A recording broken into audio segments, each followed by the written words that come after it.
কোরআনটা পড়বেন ফজরের পরে সূরা ইয়াসিন,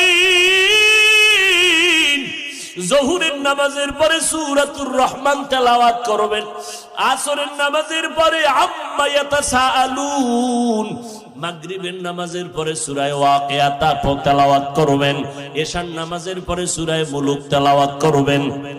আপনার ঘর ফেরেশতারা পাহারা দিবে, আপনার ঘরে কোনোদিন চোর ডাকাত আসবে না, আপনার স্বামীর কামাই রুজিতে কোনোদিন অভাব লাগবে না।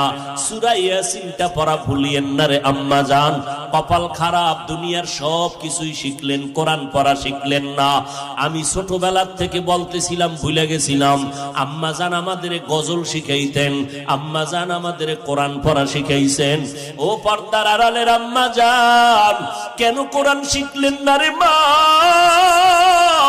কোরআনের মতো আর এত মধুর তেলাওয়াত কই পাইবেন?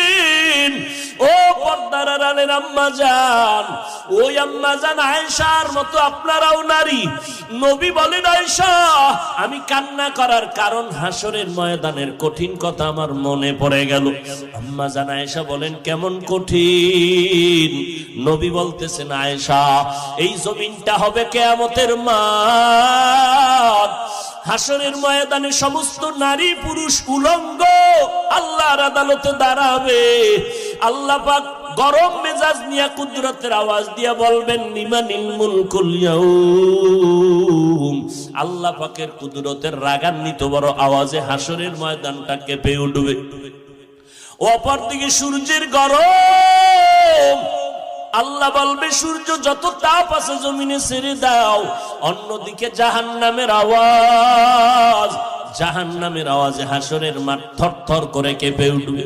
নবীজি বলেন, ও আয়েশা নবীদের কোনো গুনাহ নাই, সেই নবীরা পর্যন্ত কান্না শুরু করবেন, হাউমাউ করে কাঁদবেন আর বলবেন, উম্মতের কথা সব নবীরা ভুলিয়া কাঁদবেন, আল্লাহ আমাকে বাঁচাও।